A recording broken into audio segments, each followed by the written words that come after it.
But first ಸಿನಿಮಾದಲ್ಲಿ ಅವ್ರು state award ಸಿಕ್ತು, ಭಾಳ ಖುಷಿಯಾಯಿತು. ಒಂದು ಪ್ರಾಮಿಸಿಂಗ್ ಒಂದು ಆ್ಯಕ್ಷನ್ ಹೀರೋ ಬಂದರು.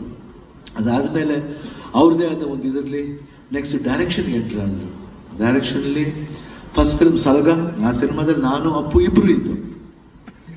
ಆದರೆ ಇವತ್ತು ಅಪ್ಪು ನಮ್ಮಲ್ಲೇ ಇರೋದ್ರಿಂದ ನಾನು ಅಪ್ಪು ಜೊತೆ ಸೇರಿ ಬಂದಿದ್ದೀನಿ ಈ ಸಿನಿಮಾ. ಯಾಕಂದ್ರೆ ನಾವಿಲ್ಲ ಅಂತ ಭಾವಿಸ್ಬಾರ್ದು. ಎಲ್ಲರೂ ಹೇಳ್ತಾರೆ 1 ವರ್ಷ ಆಯ್ತು 2 ವರ್ಷ, ಇಲ್ಲ ಎಷ್ಟೇ ವರ್ಷಗಳಾದರೂ ಇದನ್ನ ಎಲ್ಲ ಹೋಗಿದ್ದಾನೆ, ಊರಿಗೆ ಹೋಗಿದ್ದಾನೆ, ಬರ್ತಾನೆ, ಆ ನೆನಪನ್ನೇ ನಾವು ಕಾಯೋಣ ಅಷ್ಟೇ. ನಾವಿಲ್ಲ ಅಂತ ಅನ್ಕೋಬಾರ್ದು. We should not.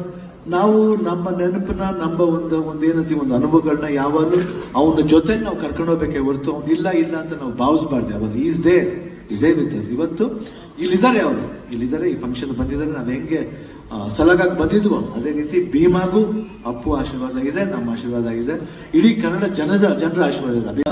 ನನ್ನ ಬ್ರದರ್ ನನಗೆ ಅಪ್ಪು ಹೆಂಗೋ ಆ ಥರ ದುನಿಯಾ ವಿಜಯ್ ನನಗೆ. ಯಾಕಂದ್ರೆ ಎಲ್ಲ ಟೈಮ್ನಲ್ಲಿ ಯಾವುದೇ ಟೈಮ್ನಲ್ಲಿ Duniya Vijay is there with us. ಯಾವುದೇ ಇದು ಸಮಾರಂಭ ಇರ್ಬೋದು, ನಾ ಇದಕ್ಕಂತ ಪಾಯಿಂಟ್ ಔಟ್ ಮಾಡಲ್ಲ. ಯಾವುದಕ್ಕಂದ್ರೆ ಎಸ್ ಈಸ್ ದೇರ್. ಅಂದರೆ ಅದು ಬಂದ್ಬಿಟ್ಟು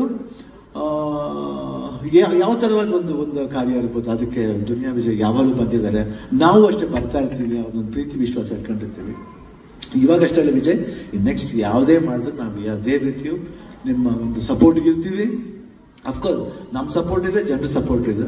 ಅದ್ರ ಜೊತೆಲಿ ಡೈರೆಕ್ಷನ್ ಆದಷ್ಟು ಬೇಗ ನಿಮ್ಮ ಡೈರೆಕ್ಷನ್ ನಾನು ಒಂದು ಸಿನಿಮಾ ಮಾಡೋಂಗಾಗಲಿ. ಯಾಕಂದರೆ ಆ್ಯಕ್ಷನ್ ಫಿಲ್ಮ್ ನನಗೂ ಇಷ್ಟ ಆಗಲಿ, ಖಂಡಿತ ಮಾಡೋಣ ಒಂದು ಸಿನಿಮಾನ.